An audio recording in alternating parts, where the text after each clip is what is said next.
नमस्ते मित्रों, नमः शिवाय, जय माता दी। पौष माह की आप सभी लोगों को हार्दिक शुभकामनाएं। आइए मित्रों, आज हम लोग पौष माह में सुने जाने वाली कहानियों का श्रवण करते हैं। किसी गांव में दो भाई बहन रहते थे। एक बार भाई अपनी बहन से मिलने जा रहा था। रास्ते में एक सांप बैठा था जो भाई को डसने को तैयार था। भाई ने सांप से विनती की, तू मुझे मत डस, क्योंकि मैं अपनी माँ का इकलौता बेटा हूँ और अपनी बहन से मिलने जा रहा हूँ। सांप नहीं माना। उसने कहा कि तेरी 9 ग्रह की दशा चल रही है, मैं तो तुझे डसूंगा ही। भाई बोला, ठीक है, तुझे डसना ही है तो डस लेना, क्योंकि मुझे अपनी बहन से मिलकर आने दे। सांप फिर बोला कि क्या पता तू इस रास्ते से ना आए, इसलिए मुझे तो अभी डसने दो। भाई ने सांप से कहा, ठीक है, तुझे मुझ पर विश्वास नहीं है तो तू मेरे साथ मेरे थैले में बैठ जा। उसने सांप को अपने थैले में रखा और ऊपर से उस पर फूल पत्ते रख दिए। भाई बहन के घर पहुंचा तो उस समय बहन 9 ग्रह की कहानी कह रही थी। बहन ने कहा कि भाई तू पहले बैठ जा, मेरी कहानी सुन ले, फिर दोनों बातें करेंगे। बहन ने कहानी शुरू की। जीव की, जानवर की, हाथी की, घोड़े की, भाई बहन की, लड़की के जमाई की, देवरानी की, जेठानी की, सास की, ससुर की, सहेलियों की, सबके 9 ग्रह शांत हो जाओ। ग्रह चले 8 पग, बंदा चले 4 पग, सांप बिच्छू भंवरे सब आग में जल जाए। कहानी कहकर बहन खड़ी हो गई। बहन ने अब भाई की सुध ली और कहा कि भाई इस थैले में क्या लाया है। भाई बोला, बहन कुछ नहीं लाया हूँ। लेकिन बहन ने जबरदस्ती थैला छीन लिया और जब खोला तो उसमें रखे बेल, पत्ते और फूल, केले, संतरे बन गए और जो सांप रखा था वह हार बन गया। केले संतरे उसने बच्चे को दे दिए और हार खुद पहन लिया। हार पहनकर घर से बाहर आई तो भाई बोला कि बहन तू तो बहुत गरीब थी, फिर यह हार कहाँ से आया। बहन बोली कि हाँ भाई, मैं तो गरीब थी और ये हार तो तू अपने साथ थैले में रख कर लाया है।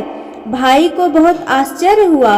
उसने कहा कि थैले में तो मैं अपनी मौत का सामान लाया था, ये तो हार हो गया, इसमें हार नहीं था।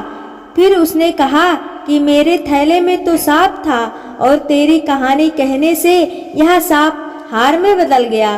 भाई बोला कि ये तेरे भाग्य का है, इसे तू ही रख ले।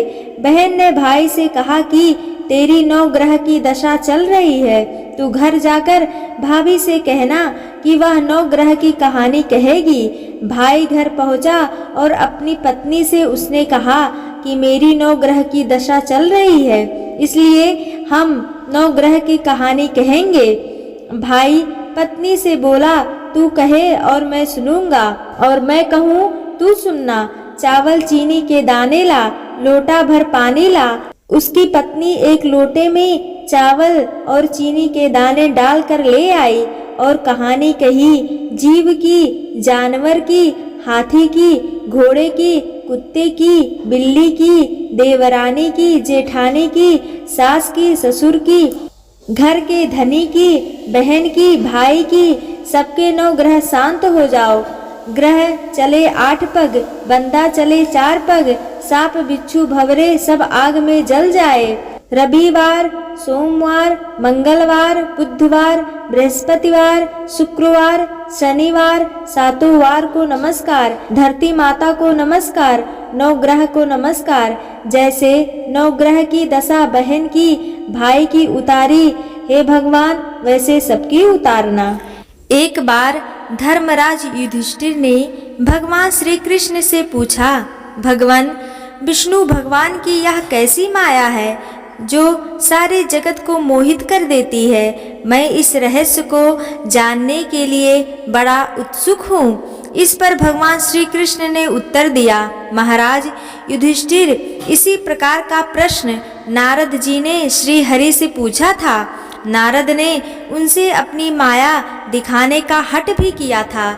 श्री विष्णु ने नारद की अभिलाषा को टालते हुए कहा, माया से आपका क्या काम मुनिवर, वह तो सांसारिक मोह में फंसे जीवों के लिए है, आप कुछ और मांग ले। नारद जी विनम्रता पूर्वक बोले, श्री हरि, मुझे किसी वर की इच्छा नहीं है भगवान, आप अपनी माया के ही दर्शन कराइए, उसे देखने की इच्छा बहुत ज्यादा हो रही है। नारद के बार बार आग्रह पर नारायण ने नारद जी की बात स्वीकार कर ली। नारायण ने नारद जी की उंगली पकड़ ली। अगले ही क्षण वह श्वेतदीप नाम के स्थान पर थे। इसी क्षण भर में नारायण ने शिखा, जनेऊ, कमंडल धारण कर एक वेद पाठी बूढ़े ब्राह्मण यज्ञ शर्मा का रूप धारण कर चुके थे।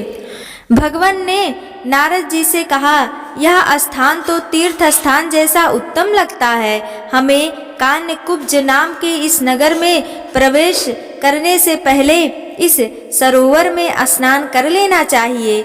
यह कहकर भगवान सरोवर में जाकर शीघ्र ही बाहर आ गए। भगवान के बाद नारद जी भी स्नान करने के लिए तालाब में उतरे। वह नहाकर बाहर निकले तो उन्होंने अपने को दिव्य कन्या के रूप में पाया, जो हर प्रकार से सुंदर और संपन्न थी। भगवान अंतर ध्यान हो गए। कन्या ने अपने आप को अकेले पाया और वह देखने लगी कि अपनी सेना के साथ राजा तालध्वज वहां पहुँचे। सुंदरी को देखकर राजा बोला, तुम कौन हो, कहाँ से आई हो, देवी हो या अप्सरा? कन्या ने कहा, मेरे माता पिता नहीं हैं, ना ही मेरी शादी हुई है, कोई आश्रय नहीं है, अब तुम्हारा ही आश्रय है। राजा खुश हुआ, उसे अपने साथ ले गया अपने राजधानी क्षेत्र में और उससे विवाह कर लिया। विवाह करने के बाद शीघ्र ही वह गर्भवती हुई और एक तुम्बी यानी लोकी को जन्म दिया। इस लोकी में समुद्र तट पर छोटे छोटे दिव्य शरीर वाले बालक थे, जो बहुत ही सुंदर और युद्ध की कला में बलशाली थे। इन सबको घी से एक बहुत बड़ा कुंड में छोड़ दिया गया।